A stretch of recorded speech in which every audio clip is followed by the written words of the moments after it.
Avant de plonger dans cette histoire incroyable, pensez à vous abonner à la chaîne et à activer la cloche. Ici, chaque récit a quelque chose à dire, et vous ne voudrez pas en manquer un seul.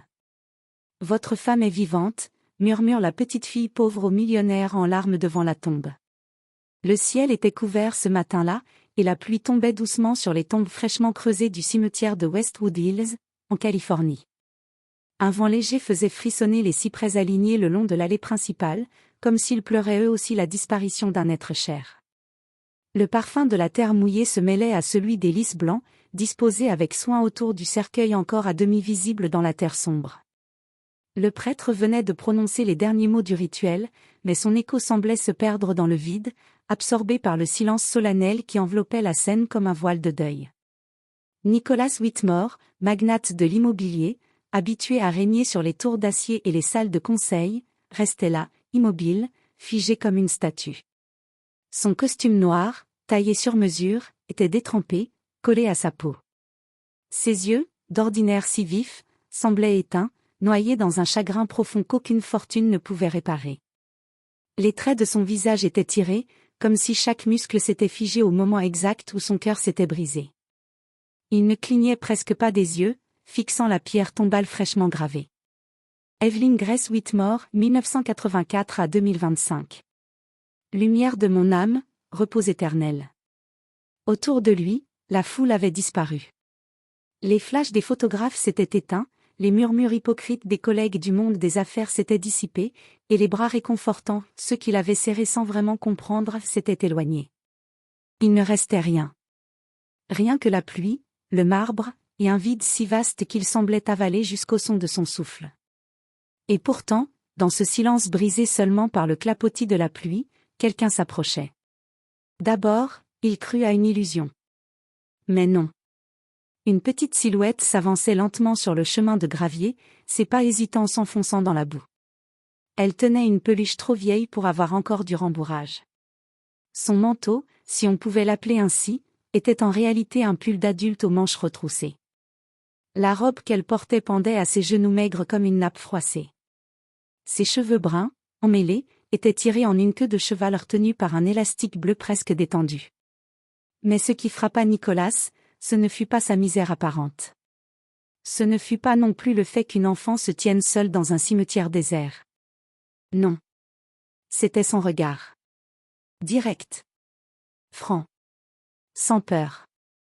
Un regard qui semblait voir au-delà de la mort, au-delà du chagrin. Un regard qui portait quelque chose de plus grand que son âge. Elle s'arrêta à quelques mètres de lui.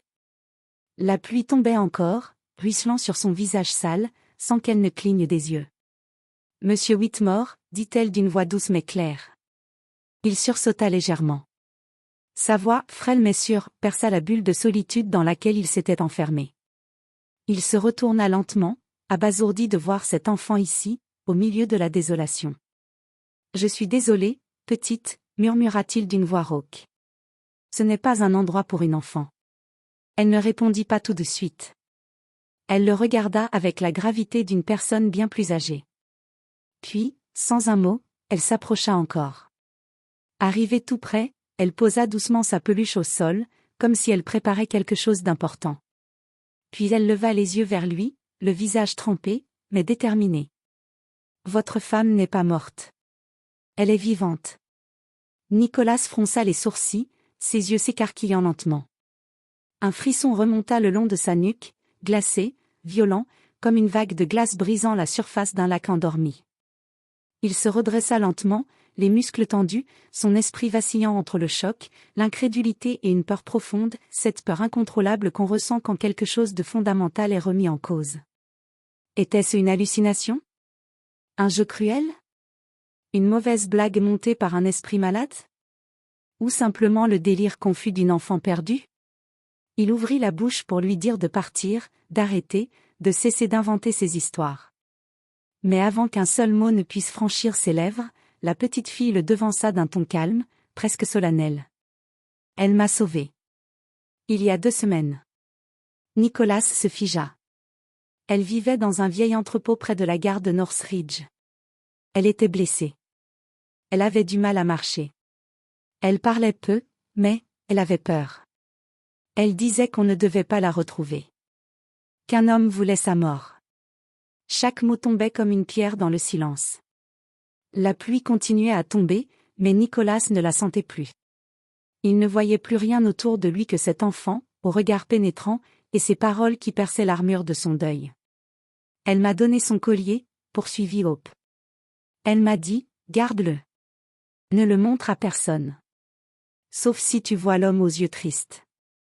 Tu le reconnaîtras. Il ne sourira pas, même entouré de fleurs. Et là, d'un geste lent et mesuré, la fillette glissa la main dans la poche de son pull trop grand. Elle en ressortit une petite chaîne argentée, nouée à un médaillon en forme de cœur, terni par le temps et les intempéries. Nicolas sentit son souffle se bloquer dans sa gorge. La chaîne glissa dans la paume tendue de l'enfant. Il la fixa, incapable de bouger, de parler. Lentement, il s'agenouilla dans la boue, ses genoux s'enfonçant sans qu'il ne s'en rende compte. Ses mains tremblaient tandis qu'il saisissait l'objet, comme si c'était un morceau d'âme qu'on lui rendait après des siècles. Le médaillon était cabossé sur le côté, mais intact. Il l'ouvrit. À l'intérieur, une minuscule photo en noir et blanc. De Evelyne et lui. Souriant, jeune, amoureux. Le jour de leur 10e anniversaire de mariage. Il se souvenait de ce moment avec une clarté douloureuse, le dîner au bord du lac Tao, les bougies, le rire d'Evelyne, le moment où il avait fait glisser cette chaîne autour de son cou en disant « Si jamais on se perd, ce cœur me ramènera à toi. » Ses lèvres tremblèrent. « C'est impossible, murmura-t-il. Evelyne est morte dans un accident de voiture. J'ai vu la voiture, il ne restait presque rien. J'ai identifié le corps. C'était elle. C'était elle. » Sa voix s'éteignit. Le doute s'était glissé dans ses mots comme un poison. Mais la fillette n'avait pas fini. Sa voix, douce mais assurée, coupa net le fil de ses pensées. Ce n'était pas elle. Elle me l'a dit. C'était une autre femme dans la voiture. Ce soir-là, l'insomnie enveloppa Nicolas comme un manteau glacé. Il restait éveillé, assis dans le grand fauteuil en cuir de son bureau, les mains serrées en poing sur ses genoux. Chaque fois qu'il fermait les yeux, le visage d'Evelyne lui revenait, vivant et clair, celui que la petite fille avait décrit. Il se demandait s'il n'était pas en train de sombrer dans la folie. Mais au fond de lui, une étincelle brûlait, l'espoir.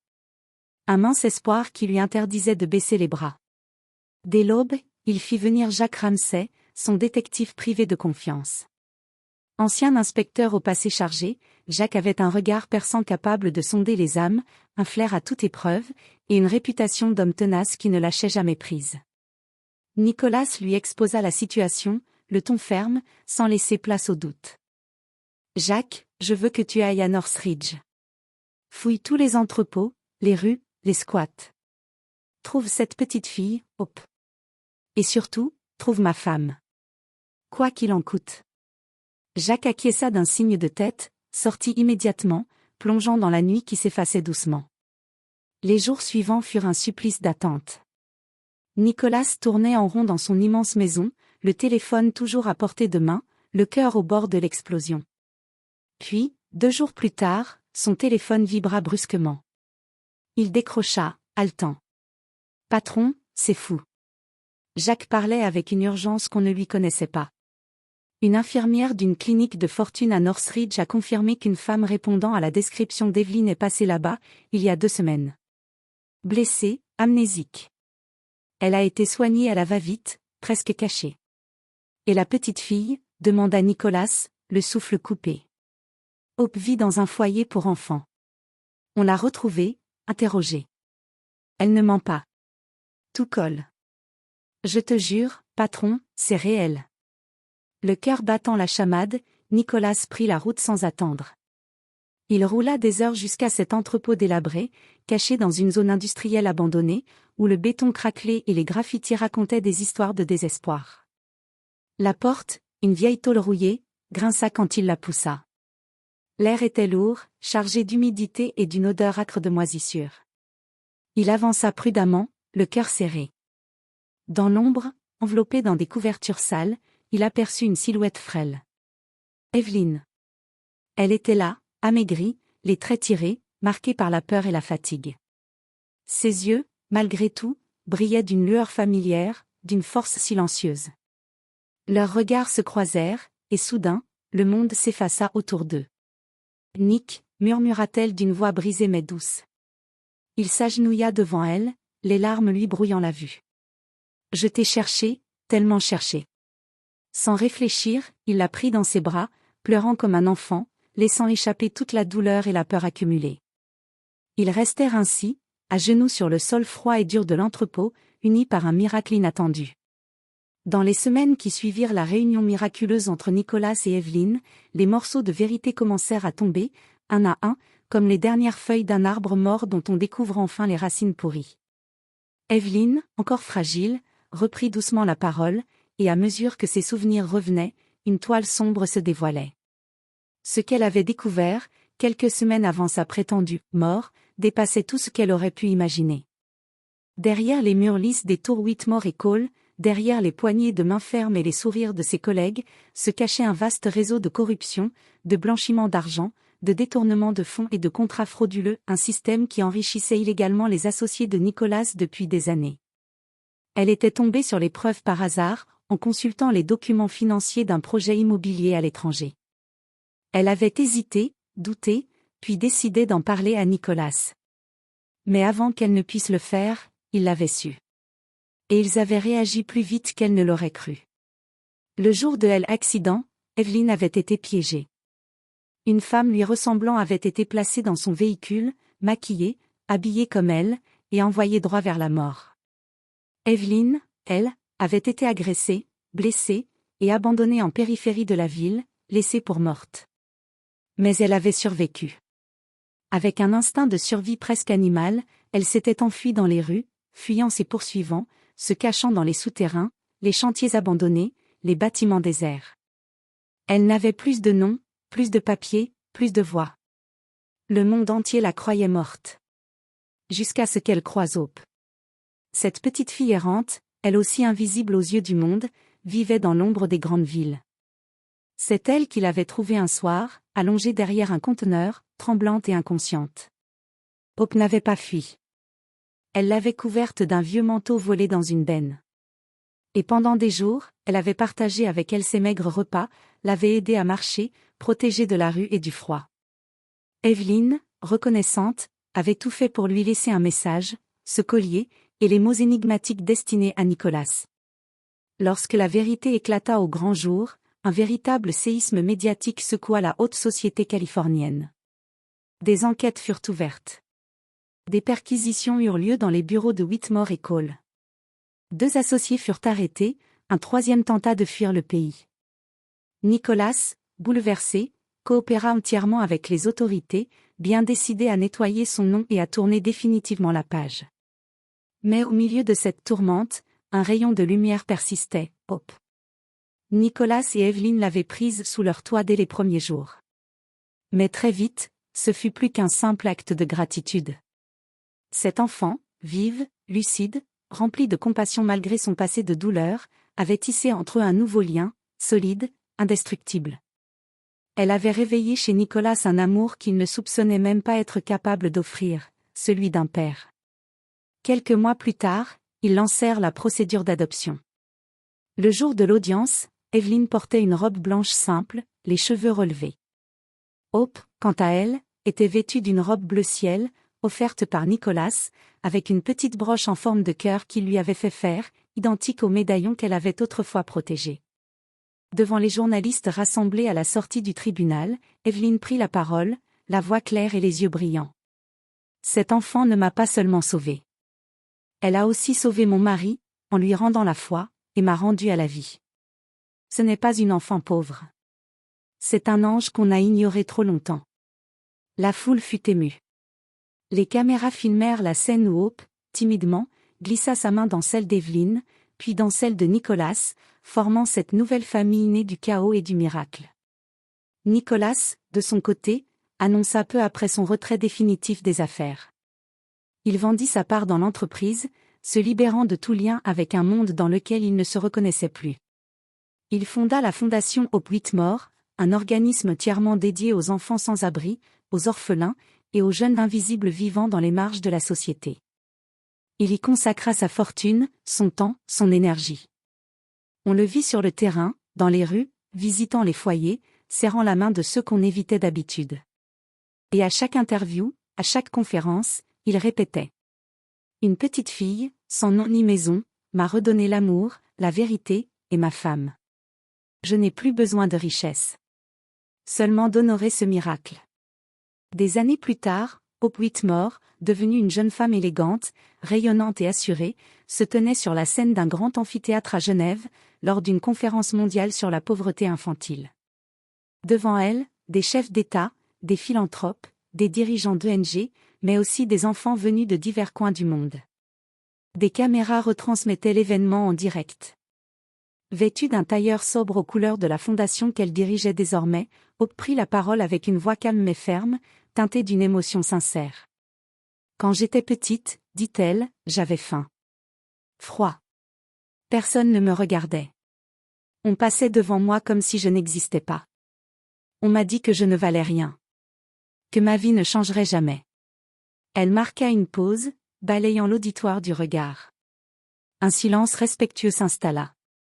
Mais un jour, j'ai vu un homme en larmes, brisé, accablé par le chagrin. Il ne me voyait pas vraiment. Il croyait avoir tout perdu. Et pourtant, ce jour-là, j'ai osé lui parler. Juste quelques mots. Et ce jour-là, sans le savoir, j'ai changé mon destin, et le sien. Des murmures d'émotion parcoururent la salle. Les yeux de certains délégués s'embuaient. Les caméras fixèrent alors un couple assis au premier rang. Nicholas et Evelyn Whitmore. Lui, autrefois puissant magnate des affaires, aujourd'hui humble mécène au regard apaisé. Elle, forte et douce, dont la lumière semblait irradier chaque recoin de la pièce. Ils se tenaient la main, les yeux rivés sur leur fille de cœur. Des larmes coulaient librement sur leur visage. Hope poursuivit. Il ne m'a pas seulement écouté. Il m'a cru. Il m'a accueilli. Il m'a protégé. Et grâce à lui, j'ai pu grandir, apprendre, rêver. Aujourd'hui, je suis ici non pas parce que j'ai été sauvée, mais parce qu'on m'a reconnue. Parce qu'on m'a offert une voix. Elle se pencha légèrement vers le micro. À tous les enfants qu'on ignore, je dis ceci, vous n'êtes pas invisibles. Vous êtes des trésors cachés. Et à tous les adultes ici présents, écoutez-les. Regardez-les. Un seul regard peut tout changer. Un tonnerre d'applaudissements éclata. Des gens se levèrent. Le nom de Hope Whitmore devint ce jour-là un symbole mondial d'espoir et de résilience. Nicholas serra Evelyn contre lui, et murmura. C'est elle, notre plus belle richesse. Et Evelyn répondit, émue. Notre miracle vivant.